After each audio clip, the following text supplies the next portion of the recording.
विनापरवाना डिजिटल बोर्डवरती कुंभोज ग्रामपंचायतीचा हातोडा.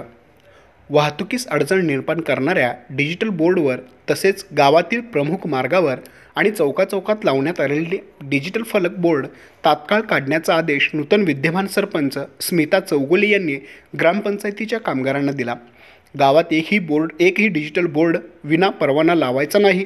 लावल्यास तो जप्त करून त्याच्याकडून दंड भरून घेतला जाईल. तरी ज्यांना डिजिटल बोर्ड लावायचे असतील त्यांनी रीतसर ग्रामपंचायतीची परवानगी घेतल्याशिवाय डिजिटल बोर्ड लावू नयेत, असे उद्गार ग्रामविकास अधिकारी चंद्रकांत गळवे यांनी केले.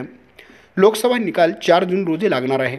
ज्यांना डिजिटल बोर्ड लावायचे असतील त्यांनी कोणत्या तारखेपासून आणि कोणत्या तारखेपर्यंत आणि किती दिवसासाठी व कोणत्या ठिकाणी लावणार याची माहिती ग्रामपंचायतीस देऊन त्याची रीतसर पावती ग्रामपंचायतीकडून घेऊन मगच डिजिटल बोर्ड लावावेत, असे आवाहन उपसरपंच अजित देवमोर यांनी केले. कुंभोजहून सागर जमने.